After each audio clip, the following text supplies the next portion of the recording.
Tenemos el gusto de estar viajando a la ciudad de Buenos Aires, como nos gusta cada tanto, y nos encontramos con el rabino Diego Bobchuk. Eh, Hola, Diego, ¿cómo estás? ¿Cómo te ¿Qué va? tal, Marcos? ¿Cómo estás? ¿Todo bien? Bien, todo bien. La verdad que una alegría encontrarte. Igualmente. Yo te conozco, la gente no, y yo dije, no es justo, no es justo. La gente te tiene que conocer. Gracias. Creo que por el trato, el poco trato que hemos tenido, tengo la suerte de que mi hijo está en la comunidad que vos dirigís, y la verdad que siento que es un lugar muy cálido las veces que pude ir. Y bueno, me gustaría que contarle a la gente quién es Diego Bobchuk. ¿Cómo fue que se te ocurrió esto de ser rabino? A ver, Diego, ¿quién es Diego Bobchuk? Diego Bobchuk es un rabino ordenado hace 9 años, ordenado como tal. Rabino o líder espiritual de esta comunidad, Or Israel, desde hace 20 casi, muchos años. Eh, Estoy en pareja con Daniel hace casi 24 años Ujú. Wow. y casados desde hace 10. Estamos. Ah, mira vos. Eh, Así que ese más o menos así a grandes rasgos soy yo. ¿Y cómo surgió esto de ser rabino? La realidad es que soy una persona en la que en general yo dejo que la vida me vaya mostrando caminos. Algunos elijo, algunos los tomo para seguirlos y otros no. Durante muchos años y a raíz de muchas cuestiones vinculadas con el carácter expulsivo de las comunidades con respecto al colectivo LGBT, me alejé bastante del judaísmo, si vengo de una familia judía laica, pero profundamente judía. Pero bueno, esta cuestión de pertenecer a un colectivo determinado hizo que me alejara. Y en algún momento surgió acá en la ciudad de Buenos Aires un grupo que se llama HAG, se llamaba de hecho HAG, Judíos Argentinos Gays. Y a partir de ellos volví a vincular, o sea, me sumé a ellos y a partir de ahí empecé a vincularme nuevamente con el mundo religioso, particularmente con el mundo sinagogal. Y llegué a esta misma comunidad, Or Israel, hace ya 23 años aproximadamente. En aquella época estaba la comunidad liderada por una rabina, la rabina Karina Finkelstein.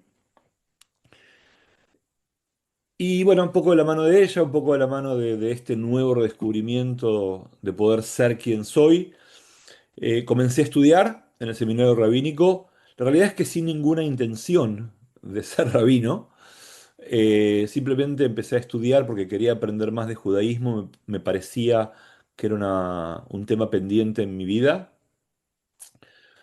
Y bueno, me empecé a estudiar. Yo profesionalmente, vengo de un mundo absolutamente ajeno al judaísmo. Yo soy Claro, te iba a decir, traductor, tenés otra profesión aparte. soy traductor de carrera y profesor de inglés, absolutamente nada que ver. Ok. Pero bueno, empecé Mm, a... Sí, ahí. La no docencia sé si está. no tiene nada que ver, Por porque lo menos el lado docente sigue si queremos estando. buscarle el Obvi- filosófico, de Sí, alguna manera obviamente. El traducir la lado Biblia docente para sigue la gente, estando. ¿no? Claro, el lado docente sigue estando. Eh, Se creó un buen vínculo con la gente de la comunidad, con la rabina y demás. Esto era en el año 2006, si la memoria no me falla. Ujú. Y hacia fin de año, la rabina, Karina, me dice, digo, mira, me ofrecieron otra comunidad, voy a hacer un cambio, necesito un cambio en mi vida, voy a dejar la comunidad y como vos sabés hebreo, sabés leer Torá, estás estudiando, me gustaría, digo, proponerte para que te hagas cargo de la transición hasta que la comunidad contrate un nuevo rabino. Sí, no, bueno, qué sé yo, déjamelo pensar. Digo, bueno, a ver, 2, 3 meses. Venían enero y febrero, meses fáciles, Claro, poco movimiento. Dije, bueno, dale, no hay ningún problema. dale. Claro. Bueno, eh, la transición se transformó en un Diego, ¿querés seguir? Por parte de la comisión directiva de la época. Y yo dije, bueno, mal parece que no lo hago, la gente está contenta.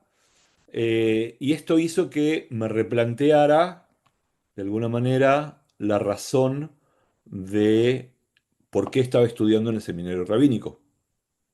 claro.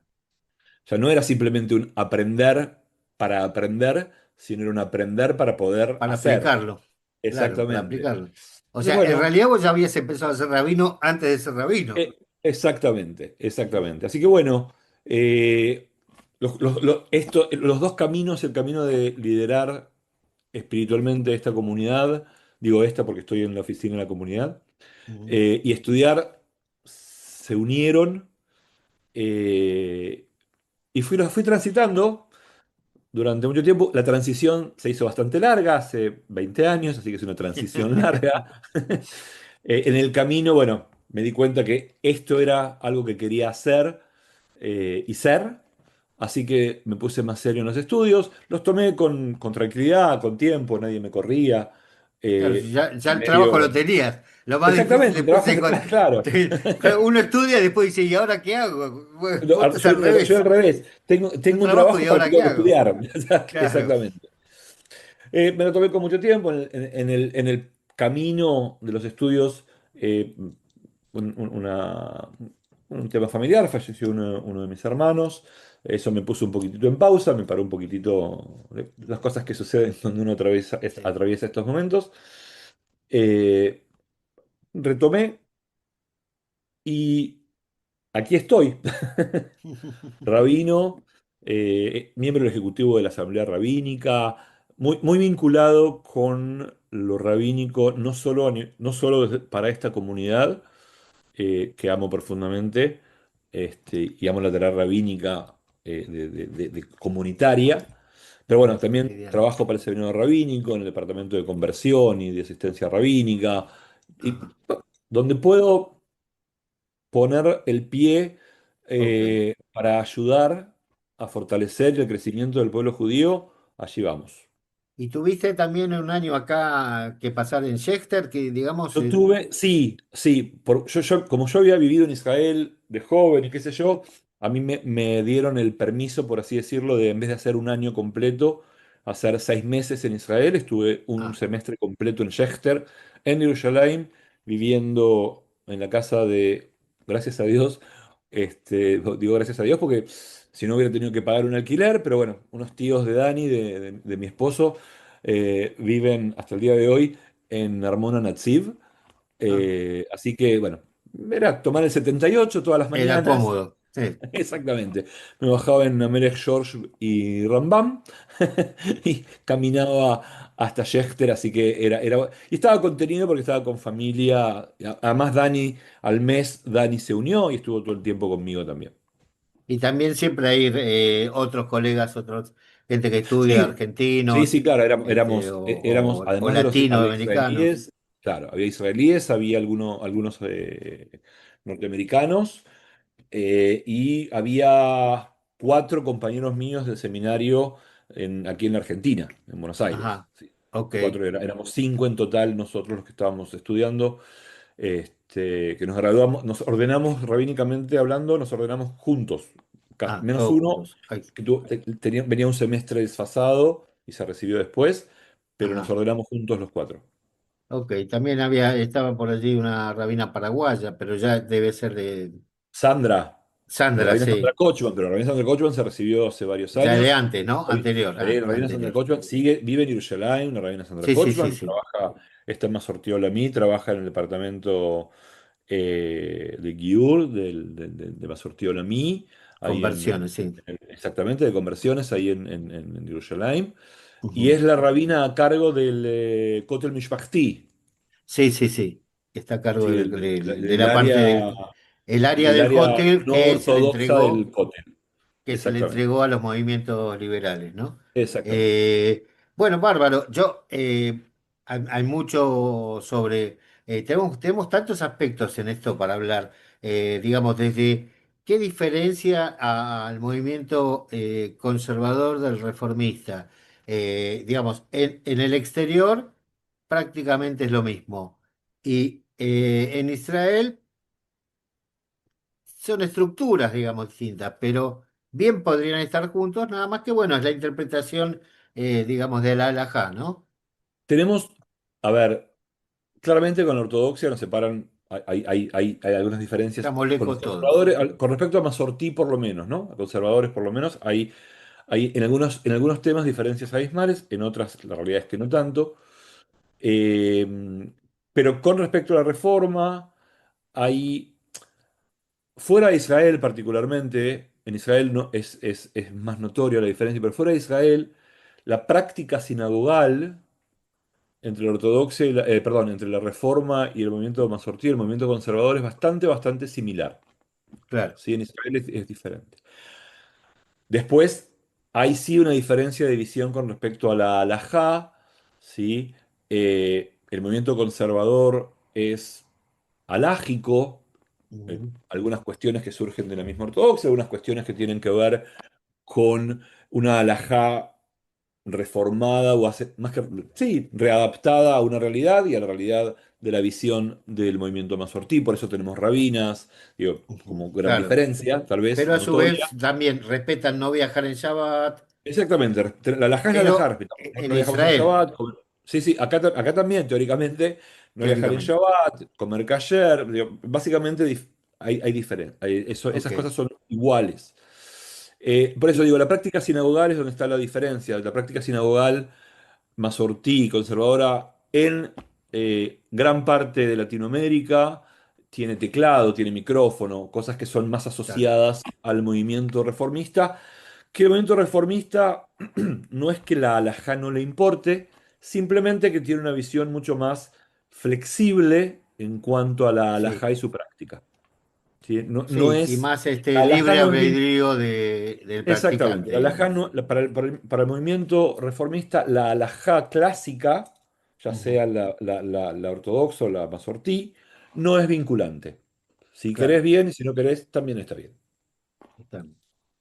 Bueno, eso nos muestra un poco algunos aspectos de diferencia, pero más a mí me interesaba saber, porque con tu camino, con tu condición de militante, de la diversidad y demás, cómo te recibieron? ¿Cómo te recibe el movimiento?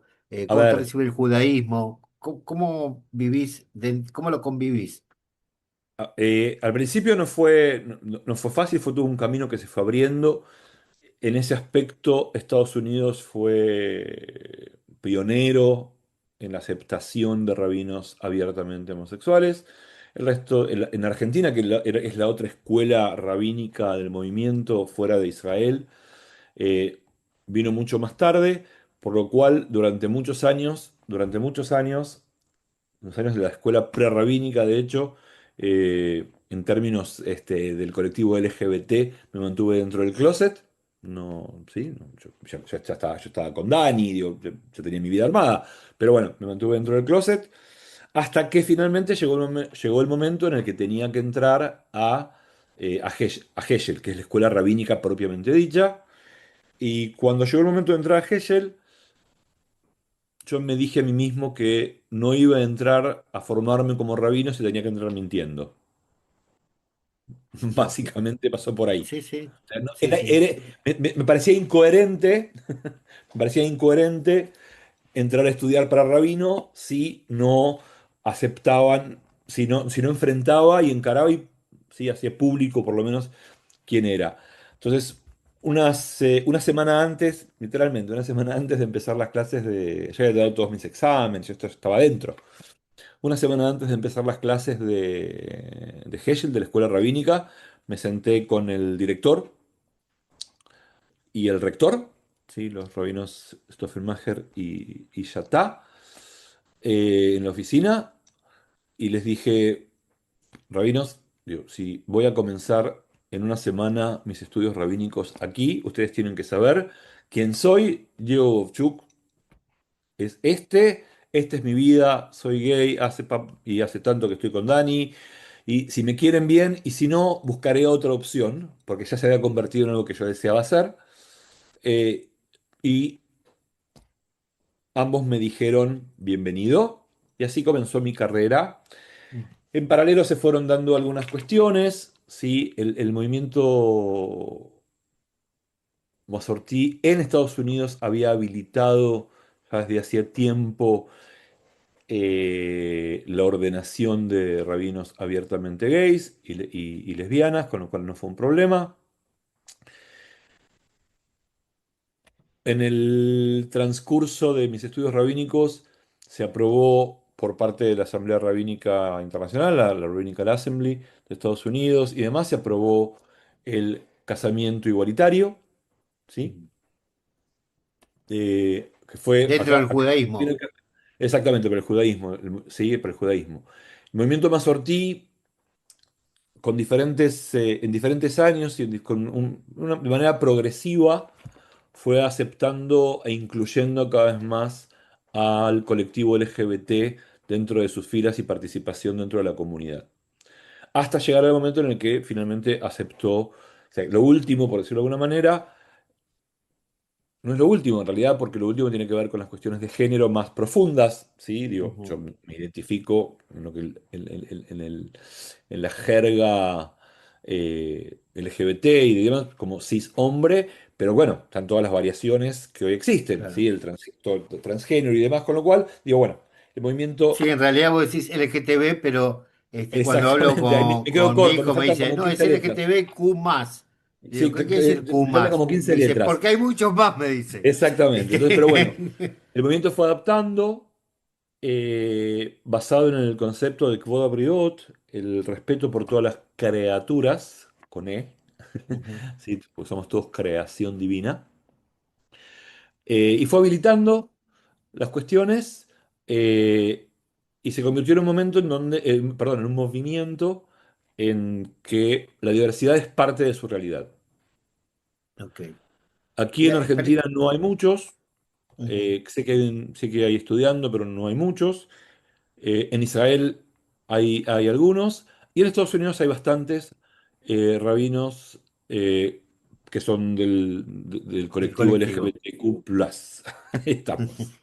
¿Sí? Yo te iba a decir antes, no, no quise interrumpirte, porque yo sé que es un tema serio, a mí me gusta igual descontracturarlo, porque, porque hasta que vos salís del Aarón, como se dice acá, hasta que salís del closet, ¿Entendés? Sí. a determinada edad se torna complicado en un ambiente judío, porque enseguida viene a acercarte, ya estás grande, vos sabés que la hija de... Tengo un amigo que, y todos te quieren presentar algo, y vos Mirá, tenés tu novio, y decís, ¿qué hago, güey? Y no podés salir y estás ahí golpeando a nivel, con esa cosa desde los judía familiares, del SIDA, claro, ¿no?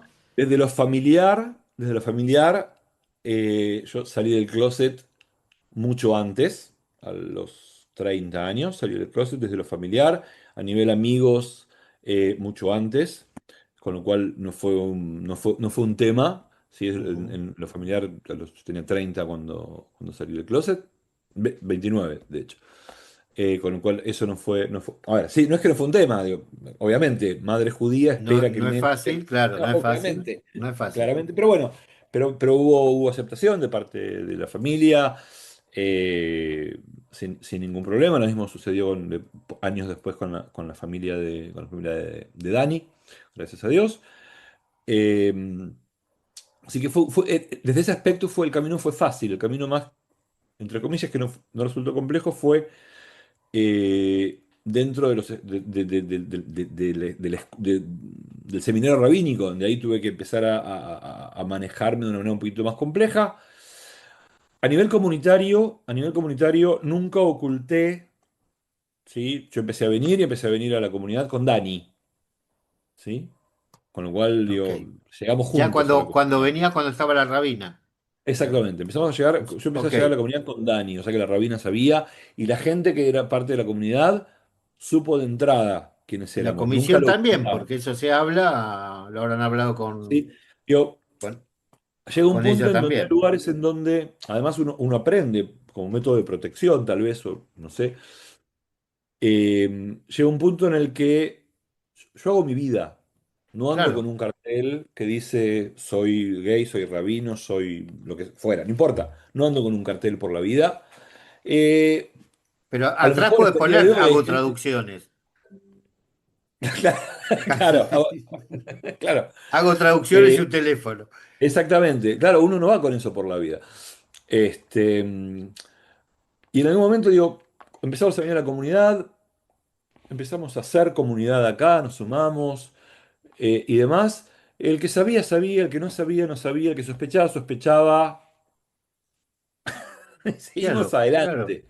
Y seguimos adelante. Tuve el privilegio de poder casarme en esta comunidad. Aquí me casaron Ujú. aquí, mi jupá fue aquí. Qué lindo. Nos casó un rabino amigo, que es un rabino bien farsaba ahora. Nos casó un rabino amigo acá en la comunidad, donde mucha gente de la comunidad vino a acompañar a mi jupá. Así que digo, acá comunitariamente no fue un problema. Y una de las cosas más lindas que me pasa hoy por ahí, al principio era como, wow, hoy ya me acostumbré, porque pasaron muchos años, pero al principio me decían, che, Diego, queremos que vos y Dani o vos y tu marido vengan a la fiesta, al evento. Y digo, así que no fue, comunitariamente hablando, no fue un tema, no fue un problema. Bueno, creo que agarran también una época en que Argentina se abre un poquito bastante más la sociedad al tema, a pesar de que sigue habiendo bolsones y demás, pero A bueno, ver, siempre, bolsones de siempre, resistencia, siempre va a haber alguien que diga, ah, no, pero claro, es claro. inevitable para todo, porque para todo es así. Porque Pero, yo me imagino los padres que vendrán a hacer su bar mitzvah, que quizás no todos están en la aceptación o no todos están deconstruidos de manera tal que puedan aceptar esta situación, ¿no? no, Eh, probablemente no. Eh, Hoy, a ver, después de 20 años de estar acá, además, el que me googlea, si alguien sí, googlea Diego Bovchuk, además de aparecer rabino, va a aparecer que es defensor de los derechos claro. LGBTQ+. O sea, hay entrevistas mías donde yo manifiesto abiertamente ¿Tu mi identidad? condición, con lo cual no, es solamente es tocar una tecla y ver quién soy. Con lo Sí, no, cual, no la nada gente que llega a la escondido. comunidad, exactamente, digo, ha sido una cuestión anecdótica. Dentro de mi tarea de Giur, yo ayudo, por mi función de conversiones, yo ayudo y guío las conversiones no solo en Argentina, sino en gran parte de Latinoamérica. Ajá. Y dentro de esta cuestión, tuve que viajar a Costa Rica para guiar unas conversiones, entrevistar a una gente y qué sé yo. Y uno de estos, una señora candidata a la conversión, cuando le dijeron va a venir el rabino director de bla bla bla, de conversiones, bla bla bla bla bla bla, que se llama así asá, hizo esto que yo decía antes, me googleó y dijo, oh, ¿cómo? De Claro. ninguna manera. Y dejó la comunidad. Pero bueno, digo, siempre hay, es inevitable. Pero aquí en la ciudad de Buenos Aires realmente dudo, lo dudo que haya alguien dentro del mundo de las comunidades liberales que no sepa quién soy como rabino, desde lo Bueno, rabínico y desde lo pero personal. más allá de quién sos, cuando vos te enfrentás a los textos de la Torá, que en algunos casos son realmente discriminadores, que en algunos Ujú. casos, en algunos textos, si los leemos duro, ¿no? Por supuesto que la Torá tiene la flexibilidad, digo yo, Interpretación. judía, de permitir las interpretaciones diversas. Pero Exactamente. el texto duro va en contra del casamiento o A el ver, parapareamiento entre hombre y hombre.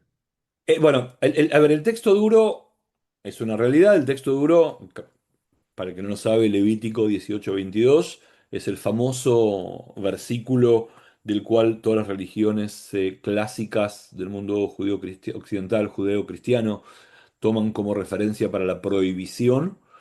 Es el famoso versículo que dice, y no se acostará hombre como con mujer. Con lo cual, ya de por sí el versículo es bastante ambiguo, Claro. porque dos hombres no se pueden acostar como se acuesta un hombre con una mujer porque hay diferencias anatómicas considerables. Con lo cual Hice la aclaración antes, hice ya la empezamos con un aclaración texto, antes. claro, ya empezamos con un texto ambiguo. Entonces, bueno, y como vos decías recién, gran parte de la Torá hasta el día de hoy, y no privativo del mundo más liberal, es decir, mundo conservador y mundo ortodoxo, perdón, y mundo reformista, gran parte, o sea, la Torá es en general, la Torá que vivimos hoy, en la forma de vida judía de hoy, que está basada en el Talmud, es es un judaísmo basado en interpretación.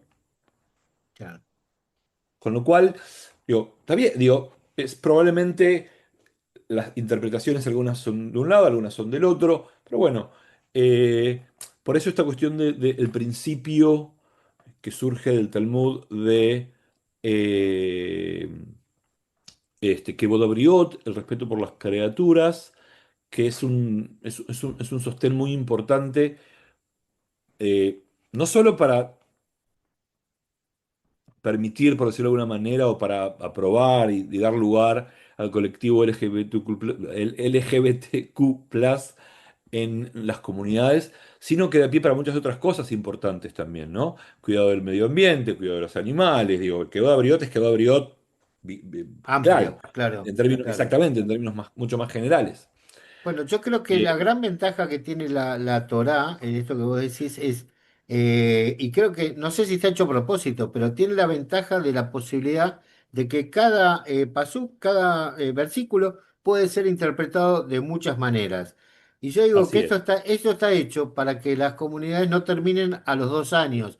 O sea, porque si vos al año decís todas las parashot y das todas las explicaciones de los versículos, y el otro año decís de vuelta las mismas explicaciones y todo. Al tercer año ya no quiere ir nadie más, ya te escucharon todo durante 2 años seguidos. Pero como cada año vos el mismo versículo haces, sobre el mismo versículo decís otra cosa y hay otro aspecto y hay un sector de ese versículo que es distinto.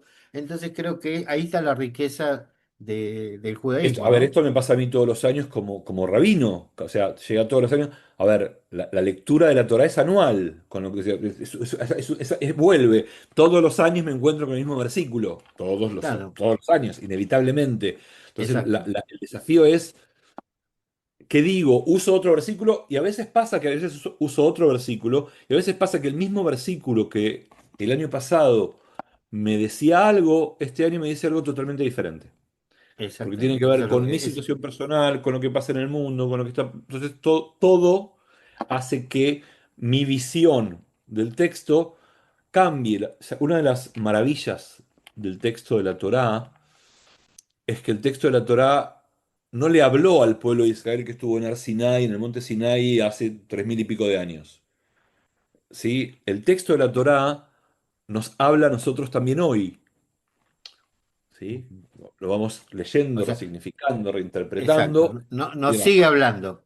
Exactamente, nos habla permanentemente. Y nos pasará a nosotros también, digamos. O sea, Obviamente, seguirá hablando más allá de nosotros. exactamente. Es la interpretación. ¿Cómo vivís este momento? Te saco de un lugar a otro, pero bueno, tiene que ver con. Vos habías comentado en tu presentación que algunos aspectos que tienen de lo que tiene que ver con Argentina. Y tomo Argentina como puede tomar cualquier lugar, lamentablemente hoy. ¿Cómo estás viendo el crecimiento después del 7 de octubre del antisemitismo, de las manifestaciones antisemitas? A ver, es una excelente pregunta. Gracias a Dios, en Argentina todavía no ha habido grandes eventos, por decirlo así, de carácter antisemita. Ha habido algún par de cosas aisladas en diferentes lugares. El otro día en La Plata hubo un atentado contra una biblioteca. Hace un tiempo en Ushuaia. Aquí hubo una o dos cositas. Gracias a Dios, aquí en la Argentina sigue no, no es un problema el antisemitismo. Sí, dos modelos, uno no vive solamente acá, uno lee, uno está uno vive inmerso en Sí, en una sociedad general, con lo cual claramente es preocupante, pero creo que la única forma que, digo, no me quiero meter en política, sí, claramente, nuestra tarea es, de alguna manera, hacer entenderle a la gente que ser judío no necesariamente implica, o ser israelí, de hecho, ¿no? En tu caso vos vivís en ujú, Israel. Digo, no sé cuál es tu posición política y no te lo voy a preguntar tampoco, pero ser judío, digo, no implica estar de acuerdo con ciertos manejos políticos que se viven Así como, porque soy Sí, no argentino, no estar de estoy... acuerdo con el gobierno. significa O sea, tener una exactamente, o identidad sea, no soy significa. judío, soy Vos no argentino, sos eso el no quiere decir gobierno, eso. claro. Yo soy el gobierno toma decisiones que me exceden, pueden gustarme o no, y acá pasa lo mismo. Entonces, me parece Pero, que nuestro trabajo, particularmente en la diáspora, que es donde más ujú, se ve esta cuestión del aumento del antisemitismo, es educar en esto, en mostrarle a la gente ujú, que somos, digo, que entre mi persona y y el vecino acá al lado, la única diferencia que hay es que él reza de una manera y yo rezo de otra. Fuera de eso tal cual. somos humanos con los mismos problemas Ujú, cotidianos, las mismas cosas que nos hacen felices y las mismas cosas que nos causan tristeza. Entonces me tal parece cual. que es esta cuestión de, por ser judío, no soy, esta cuestión de los judíos son genocidas que se está haciendo como muy Sí, sí, sí, visible hoy. sí. Bueno, creo que hay que enseñarle a la gente que ser judío no me hace genocida, porque no, digo, porque son dos cosas diferentes.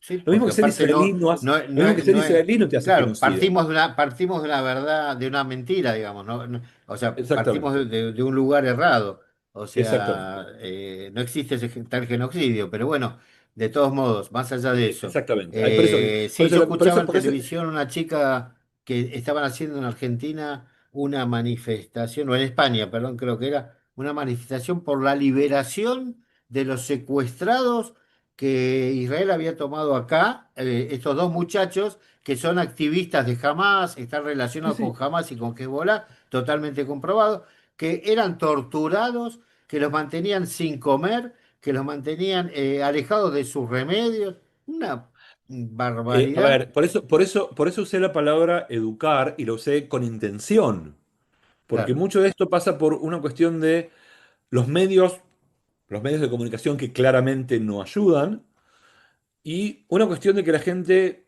no sabe muy bien o no sabe para nada. Entonces me parece que es esta cuestión de educar y no necesariamente sosteniéndonos porque no, porque vivimos en la Shoah y no, no, no, no. Digo, educar desde otro lugar, desde soy tan humano como vos, estoy de acuerdo, no estoy de acuerdo, pasa esto, no pasa esto, busquemos la vuelta de que esto siga para adelante como tiene que seguir. Sí, humanamente, mínimamente. Exactamente, Eh, humanamente. el rabino Diego Bokchuk, ¿cómo despedimos, cómo cerramos la nota? Eh, Vamos a cerrar la nota hablando de... Apelo a tu faz rabínica ahora. Vamos a cerrar la nota pidiéndole a Dios que haga reinar la paz, ¿no? Dos veces hay varios textos de la tefilá, del rezo que dicen, ¿sí? Que hablan de Dios y el vínculo con la paz. El más conocido tal vez es el famoso Ose Shalom Mimromav, el que hace la paz desde las alturas. Vamos a pedirle que al hacedor de la paz, traiga tranquilidad, que podamos vivir tranquilos, cada uno bajo su propia creencia, bajo su propio modo de vida, sin ser perseguido, que podamos vivir en libertad, que podamos vivir en tranquilidad y que podamos construir un mundo donde reine la armonía y donde todas las criaturas humanas y no humanas sean respetadas y podamos hacer algo que es el fin más maravilloso de la Torá, que es lograr el tikkun olam, el mejoramiento del mundo. Y creo, tengo fe, tal vez porque soy rabino, tengo fe, pero tengo fe que si nos unimos y nos entendemos, vamos a poder lograrlo. Y fuera de Amén, eso, Cela. a vencer a Yahuatl nuevamente para todos. Gracias, muy buena Gracias, semana, Marquitos, Kodarab. La igualmente. verdad que ha sido un gusto enorme. Un placer para El mí también. rabino Diego Uchuk, acá en Radio Nadaría. Un lujo enorme que nos damos. Gracias, Gracias, Marcos. Diego. Un abrazo Chao, chao. grande. Estamos en contacto, nos vemos pronto. Cuídense. Cuando Chao, chao. quieras. Dale. Gracias.